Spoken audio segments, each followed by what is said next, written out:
Well, hello and welcome back as we continue on the 700 Club. Those of you with us on the Family Channel, we're delighted you could be with us.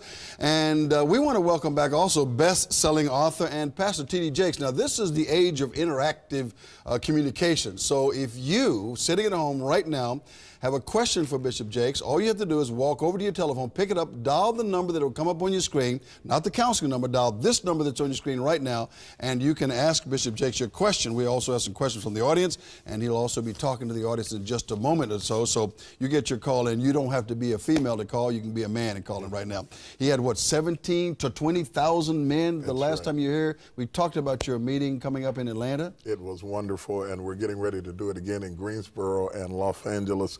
We had a tremendous ingathering of all types of men. Our theme was loose that man and let him go.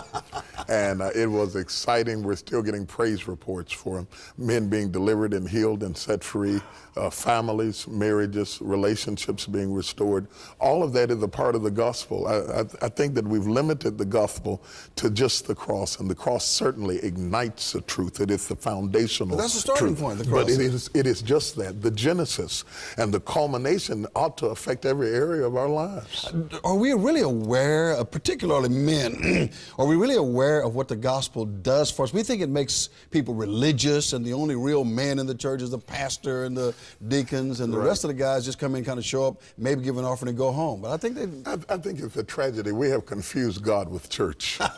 Yes, we've confused God with church. They are not interchangeable. It is possible to have a relationship with church and not have a relationship with God. Every man needs to be able to have a relationship with God, because when his heart is overwhelmed, so many times if he is who he needs to be patriarchally in the home, then the wife ought to be able to look to him, the children ought to be able to look to him. But the real truth of the matter is he's not infinite. He doesn't have all wisdom and all power. He's got to be able to, in turn, go to God. David said, when my heart is overwhelmed, lead me to the rock that is higher than I. And if he does that, he will have less stress. We'll quit having all of these heart attacks, dying at early ages, leaving widows in the house and fatherless children, or going into alcoholism and drugs because we're not able to deal with our own stress. We need God.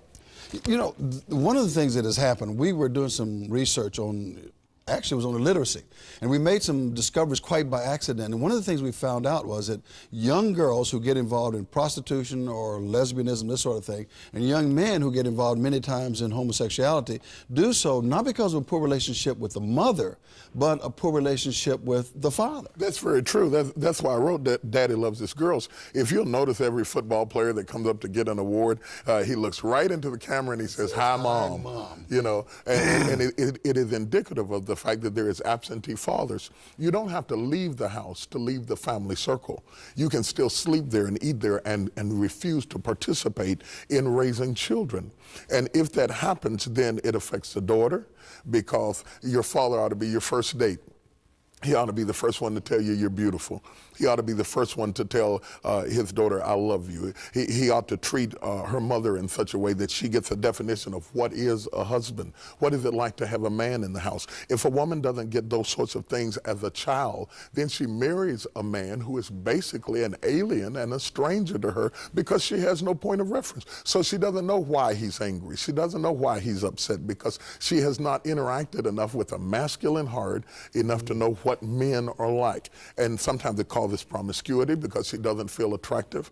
She doesn't feel beautiful. I taught my daughters at very early ages that they were beautiful. And even at 5 years old, if you ask them were they beautiful, they'd say yes. If you ask them why, they say because my daddy told me so.